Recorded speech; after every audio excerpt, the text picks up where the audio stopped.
Assalamualaikum, hai teman-teman. Kali ini kita akan membahas subtes literasi, bagian literasi bahasa Inggris atau biasa disingkat dengan Litbing. Kita ke soal yang pertama. The word hardly in the passage is closest in meaning to. Nah, soal seperti ini juga sering muncul, ditandai dengan kata is closest in meaning to, artinya manakah kata yang paling mendekati dari kata hardly, atau dengan kata lain ini adalah persamaan kata.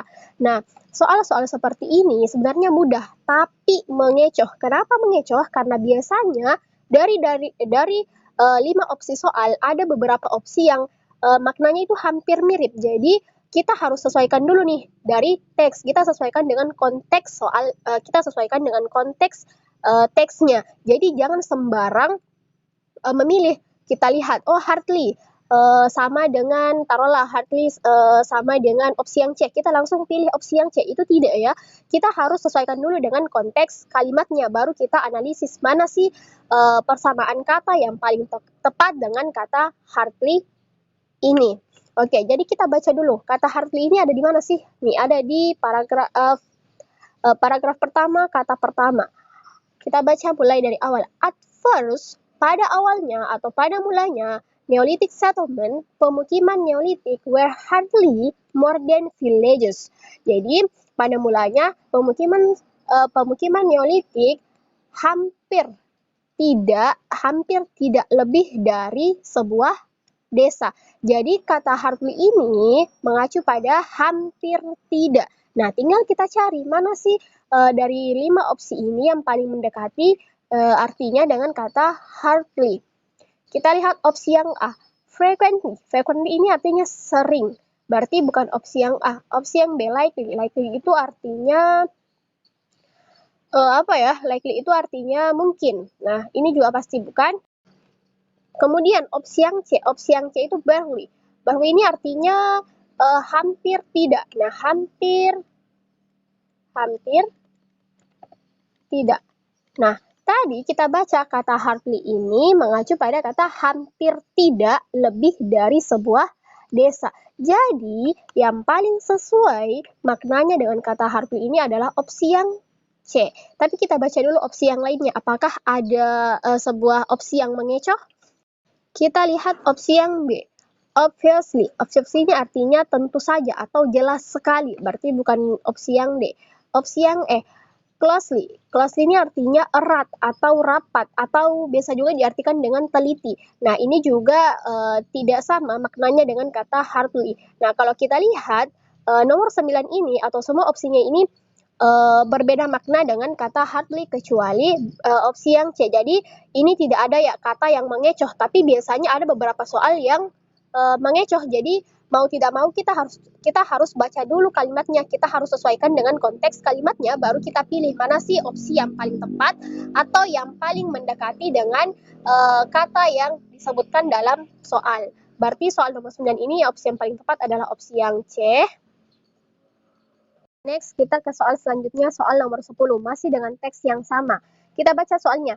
Why does the author mention Neolithic settlement in paragraph 1? Jadi, kenapa penulis menyebutkan kata Neolithic settlement atau pemukiman Neolitik di paragraf 1?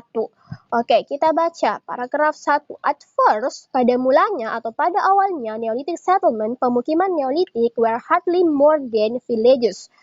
Itu hampir tidak lebih dari sebuah desa. But, namun, as their inhabitants mastered, setelah seiring menguasai the art of farming, menguasai seni bertani, more complex human societies emerged. Budaya manusia yang kompleks pun bermunculan. Nah, setelah kita baca dua kalimat awal pada paragraf pertama, ini menjelaskan terkait dengan dua keadaan yang saling bertolak belakang, ditandai dengan konjungsi but, tapi atau namun. Di mana keadaan yang saling bertolak belakang itu adalah pemukiman Neolitik sebelum mengenal atau sebelum menguasai art of farming dan setelah menguasai art of farming, di mana sebelumnya itu hampir tidak lebih dari sebuah desa, dan setelah mengenal art of farming itu budaya manusia yang kompleks pun mulai bermunculan, artinya ada sebuah perkembangan. Oke, kita bisa analisis masing-masing opsi jawabannya. Opsi yang A, to give an example of civilization. Untuk memberi contoh terkait dengan sebuah peradaban. Ini bisa kita simpan dulu. Opsi yang B, to explain the invention of writing system. Untuk menjelaskan penemuan sistem penulisan. Ini sangat tidak sesuai. Kenapa? Karena kita tidak membahas terkait dengan writing system. Opsi yang C, to argue that the show be classified as village. Untuk berargumentasi bahwa mereka itu seharusnya diklasifikasikan sebagai sebuah desa. Ini tidak, karena hampir tidak lagi sebagai sebuah desa. Kenapa? Karena muncullah budaya masyarakat yang kompleks setelah mengenal art of farming. Opsi yang D, to explain that they are not proficient with agriculture. Untuk menjelaskan bahwa mereka tidak ahli di bidang agrikultur. Mereka tidak ahli di bidang agrikultur. Ini juga salah. Kenapa? Karena justru setelah mengenal agrikultur, budaya masyarakatnya semakin kompleks. Kemudian opsi yang E, to contrast them with the civilization that evolved. Untuk membandingkan mereka dengan sebuah peradaban yang berkembang atau yang telah berevolusi. Nah, antara opsi A dan E. Nah, kalau kita lihat yang paling tepat itu adalah opsi yang E, karena memang kalimatnya ini merujuk terkait dengan sebuah perbandingan atau sebuah keadaan yang saling bertolak belakang, di mana pemukiman Neolitik sebelum mengenal art of farming dan setelah mengenal art of farming. Artinya ada sebuah keadaan yang dulunya hanya seperti ini, ternyata berkembang karena adanya art of farming. Berarti yang paling tepat adalah opsi yang E. Selanjutnya kita ke soal nomor 11. According to paragraph 3, berdasarkan paragraf 3, how was the class system structure? Bagaimana kelas sistem itu disusun? Kita baca, disusun, kita cari kata structure. Nah ini nih, ada di paragraf 3, kalimat 4.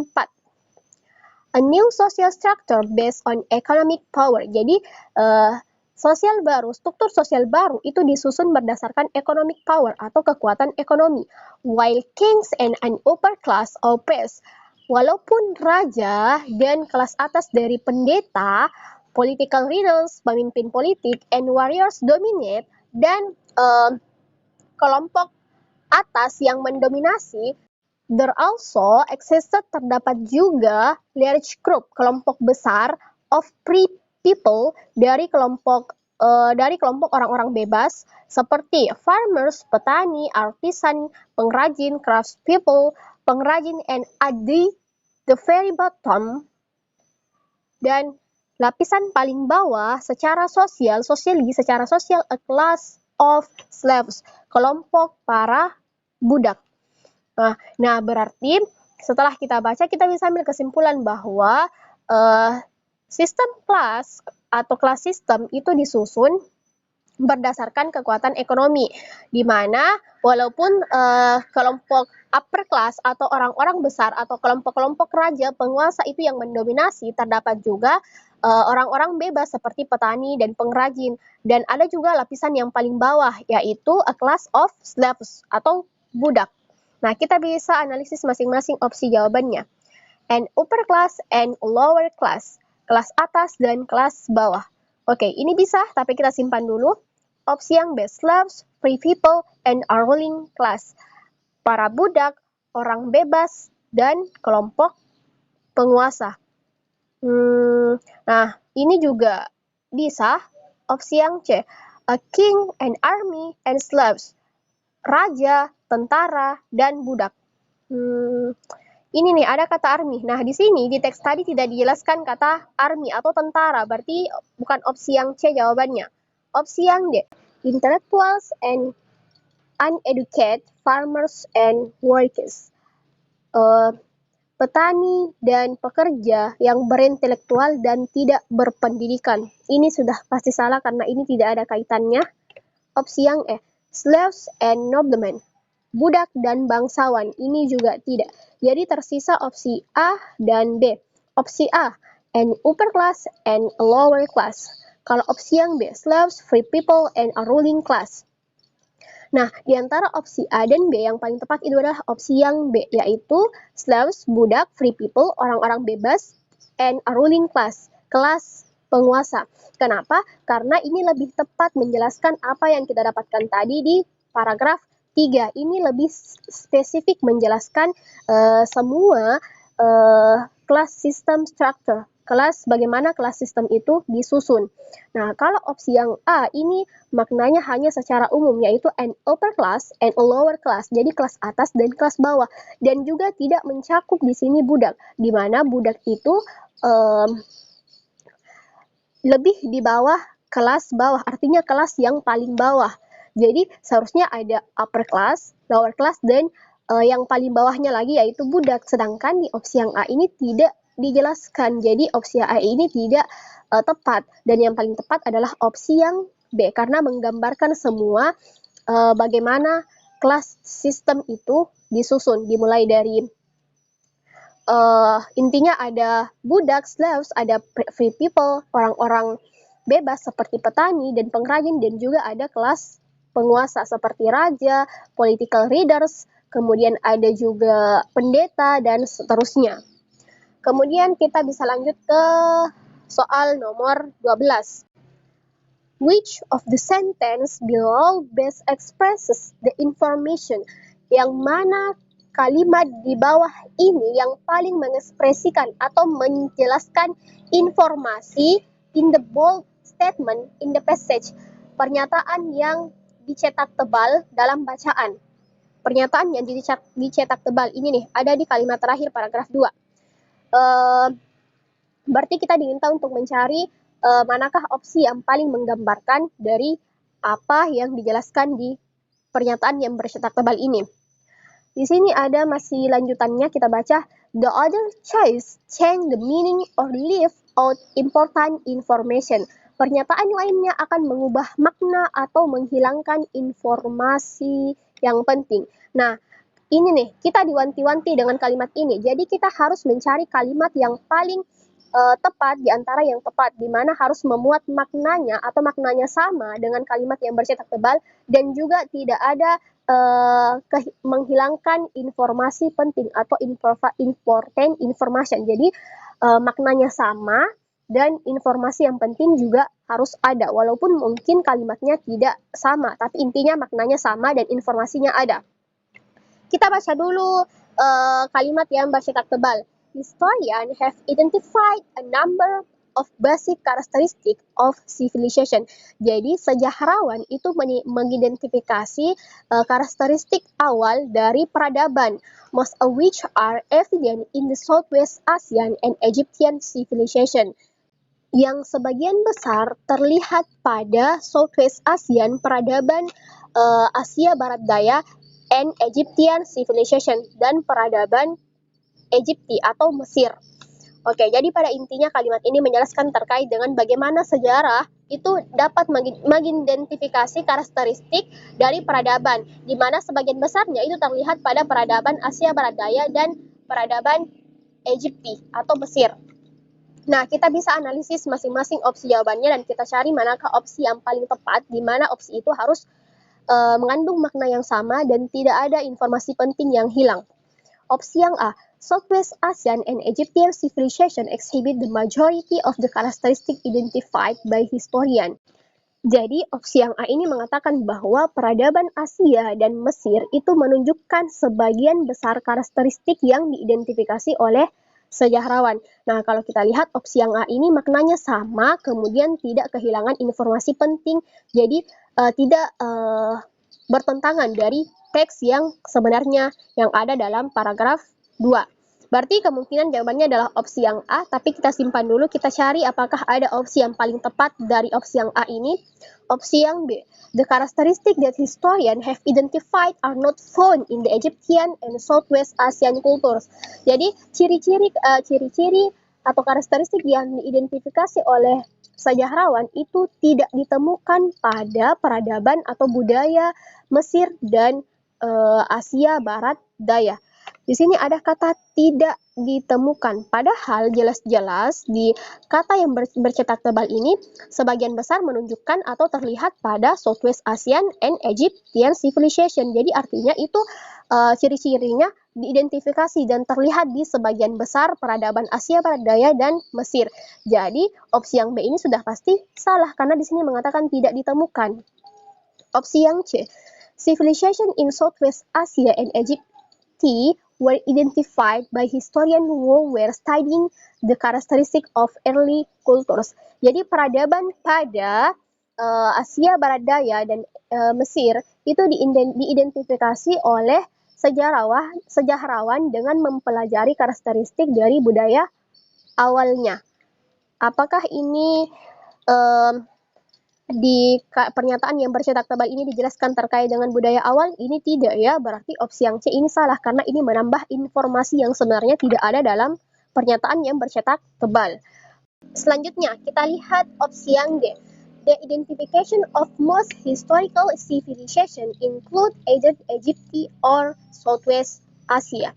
Jadi, identifikasi sebagian besar peradaban sejarah yang mencakup Mesir dan Asia Barat Daya.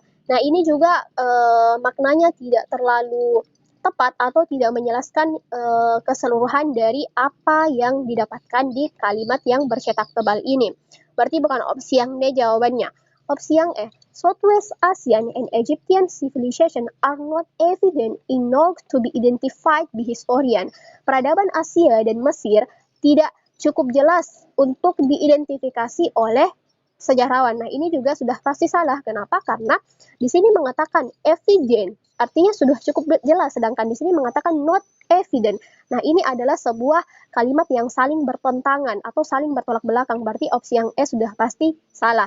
Nah, jadi soal nomor 12 ini opsi yang paling tepat adalah opsi yang A, di mana peradaban Asia dan Mesir itu menunjukkan sebagian besar karakteristik yang diidentifikasi oleh sejarawan. Nah, ini maknanya sama, kemudian informasi penting pun ada dan sesuai dengan kalimat atau pernyataan yang bercetak tebal dalam teks. Oke, next kita ke soal nomor 13. Nah, ini adalah teks baru lagi, kita baca soalnya. The passage is primarily concerned with, jadi bacaan ini terutama berkaitan dengan apa? Nah, soal-soal seperti ini juga sering muncul.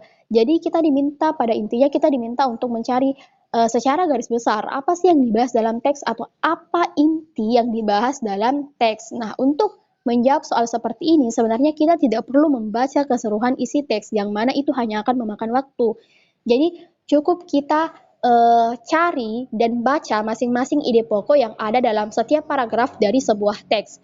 Contohnya ini nih, di sini ada 3 paragraf, berarti kita cukup baca masing-masing ide pokok dari setiap paragraf. Nah, ide pokok itu biasanya terdapat di kalimat pertama dari masing-masing paragraf.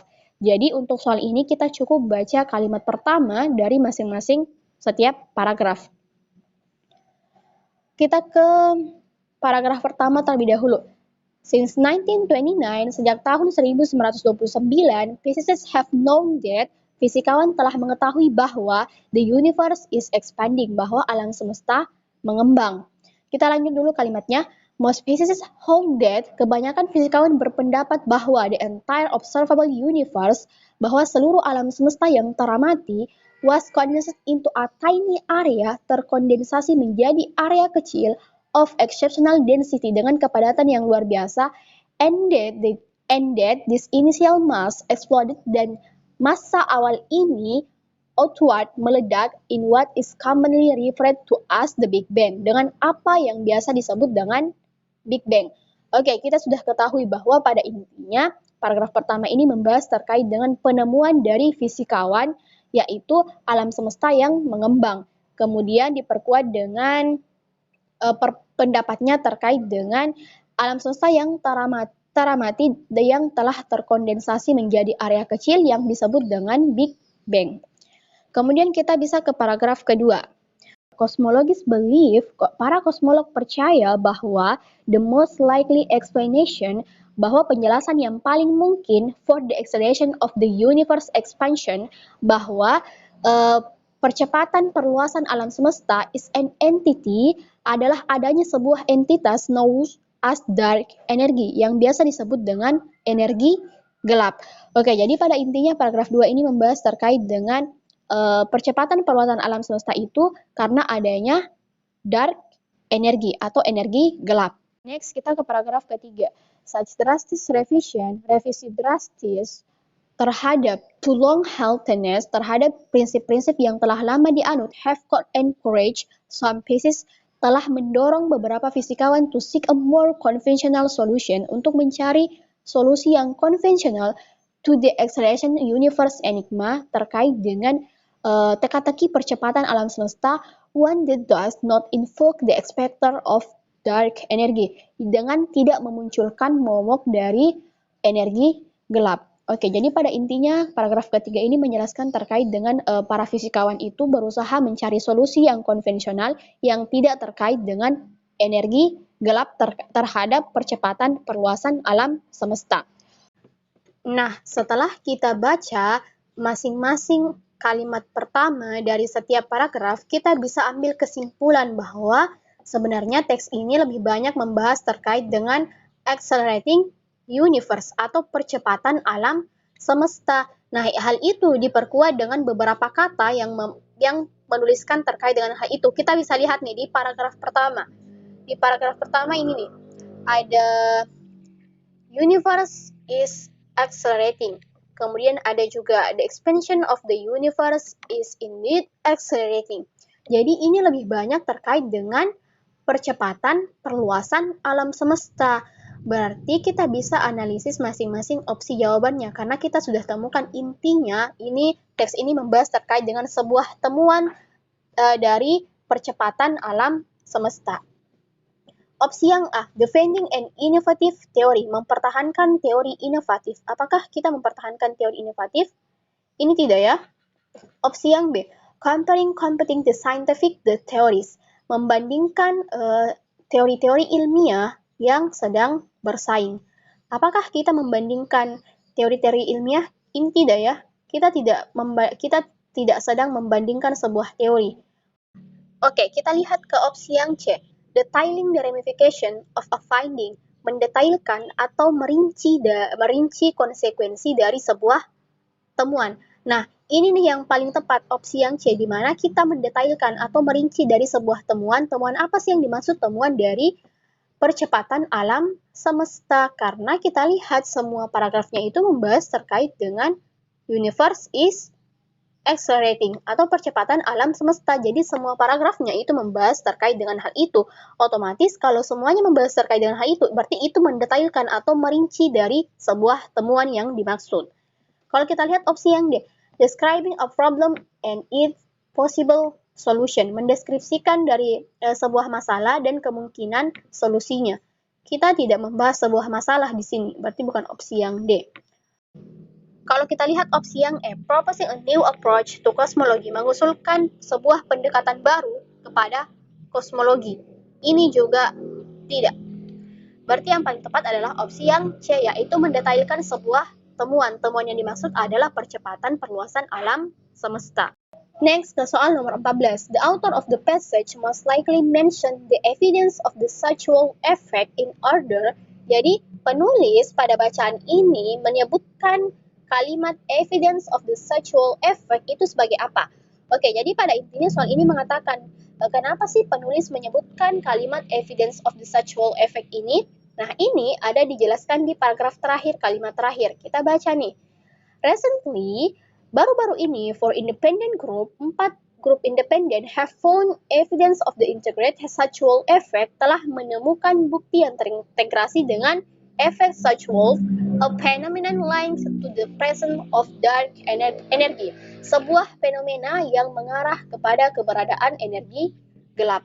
Oke, jadi pada intinya ini menjelaskan bahwa 4 independent group telah menunjukkan bukti yang terintegrasi dari efek sexual, sebuah efek atau sebuah fenomena yang mengarah kepada energi gelap. Berarti ini menunjukkan terkait dengan bukti adanya keberadaan energi gelap.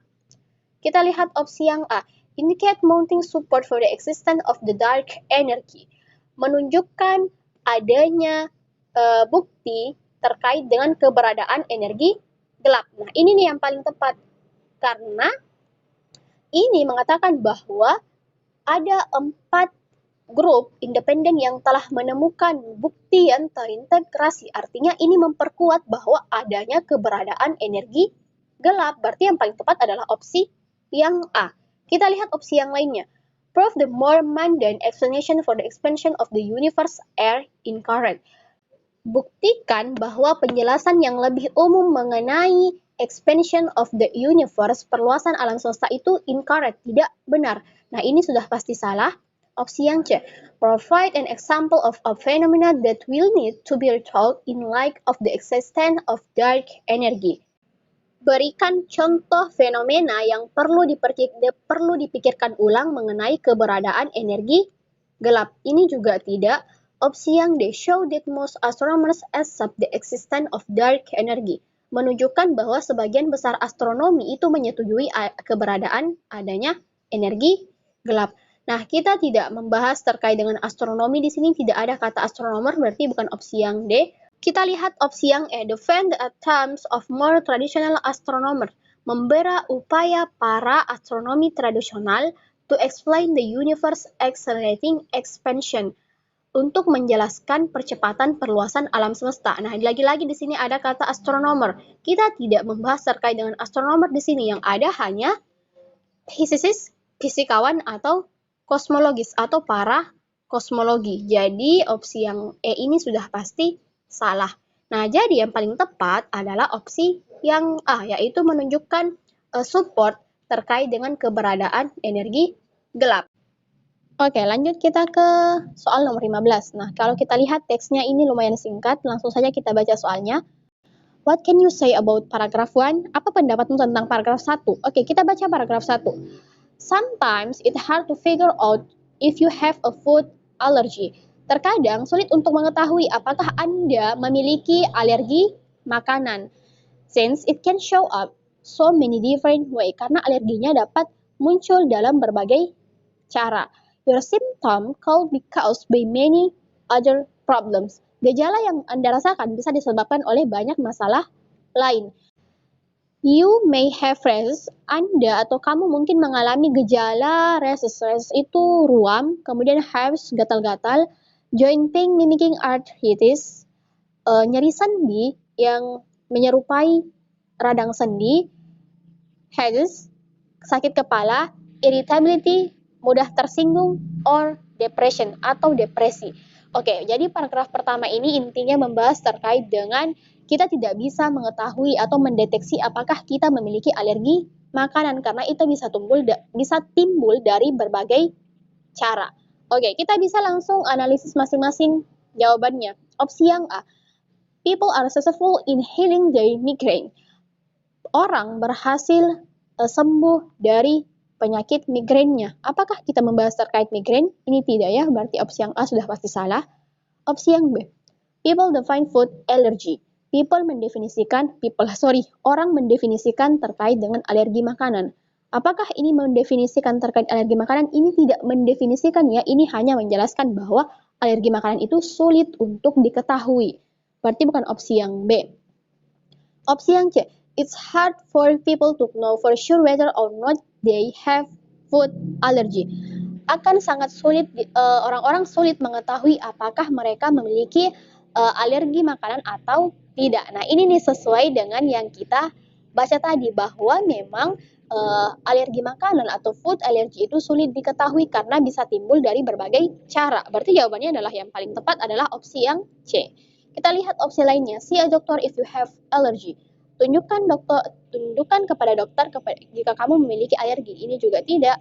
Opsi yang E. Allergy is a health problem. Alergi adalah masalah kesehatan. Iya, memang alergi memang itu masalah kesehatan, tapi di paragraf pertama ini tidak menjelaskan bahwa alergi itu, di paragraf pertama ini tidak menjelaskan adanya kalimat yang mengatakan bahwa alergi itu adalah masalah kesehatan. Pada intinya paragraf 1 ini hanya menjelaskan terkait dengan sulitnya kita dalam mengidentifikasi apakah kita memiliki alergi makanan atau tidak. Jadi yang paling tepat adalah opsi yang C. Next, kita ke soal nomor 16. What can be inferred about infants under 7 months of age? Apa yang bisa Anda simpulkan tentang bayi yang usianya di bawah 7 bulan? Nah, ini dijelaskan di paragraf 2 kalimat kedua. Kita baca. Many of this allergy, banyak dari alergi ini will not develop, tidak berkembang if this food are not fed to an infant, jika makanan ini tidak diberikan kepada bayi until his or her intestine mature, sampai ususnya matang at 7 months, pada usia 7 bulan. Jadi pada intinya mengatakan bahwa alergi ini tidak akan berkembang apabila makanannya tidak diberikan kepada bayi sampai ususnya matang di usia 7 bulan. Artinya jika belum 7 bulan, maka ususnya belum matang. Kita lihat opsi yang lain, opsi-opsinya. Opsi A, their intestine have not yet mature. Usus mereka belum matang. Nah, ini nih yang paling tepat. Opsi A, karena memang usus itu matang pada usia 7 months, 7 bulan. Sedangkan di soal mengatakan under 7 months, sebelum 7 bulan. Artinya jika sebelum 7 bulan, maka ususnya belum matang. Opsi yang paling tepat adalah opsi yang A. Kita lihat opsi yang lainnya. They can swallow solid food. Dia dapat menelan makanan padat. Ini tidak. Opsi yang C. They prefer coffee to milk. Lebih memilih kopi atau susu. Ini juga tidak. Opsi yang D. They go to school. Mereka pergi sekolah. Ini juga sudah pasti salah. Dan opsi E sudah pasti salah. They never cry. Ini juga sudah pasti salah. Dan yang paling tepat adalah opsi yang A, yaitu ususnya belum matang. Lanjut ke soal nomor terakhir. The word eliminating in the passage means, kata eliminating dalam bacaan tersebut berarti apa? Oke, jadi kita diminta untuk mencari persamaan kata atau kata yang paling mendekati dengan makna eliminating. Nah, eliminating ini artinya menghilangkan. Berarti kita cari kata di opsi jawaban yang mirip dengan kata menghilangkan. Kita lihat opsi yang A, smiling at. Smiling at itu artinya tersenyum pada. Berarti bukan ini. Opsi yang B, searching for, mencari. Ini juga bukan. Opsi yang C, entertaining. Entertaining itu artinya menghibur. Berarti bukan. Opsi yang D, getting rid of. Getting rid of itu artinya menyingkirkan. Nah, ini nih hampir sama dengan katanya menghilangkan. Artinya menyingkirkan atau menghilangkan. Opsi yang E, making use of. Making use of itu artinya memanfaatkan. Nah, ini juga sudah pasti salah. Jadi yang paling tepat atau yang sama maknanya dengan kata menghilangkan itu adalah opsi yang D, yaitu getting rid of atau menyingkirkan. Nah, untuk membuktikan, coba kita baca teksnya, kita lihat apakah opsi yang D ini memang sama maknanya dengan kata eliminating. Di sini nih, di paragraf ketiga, kalimat pertama, children who are hyperactive, anak-anak yang hyperactive may benefit, dapat mengambil manfaat from eliminating food additive, dapat mengambil manfaat dari menghilangkan bahan tambahan makanan. Nah, ini juga tepat kalau kita masukkan getting rid of. Mengambil manfaat dari menyingkirkan bahan tambahan makanan. Berarti ini sesuai ya. Jadi kita bisa pakai eliminating atau getting rid of karena maknanya sesuai, menghilangkan dan menyingkirkan bahan tambahan makanan. Jadi soal nomor 17 ini opsi yang paling tepat adalah opsi yang D. Nah, untuk soal-soal literasi bahasa Inggris part 2 cukup sampai sini dulu dan sampai jumpa di pembahasan soal lainnya.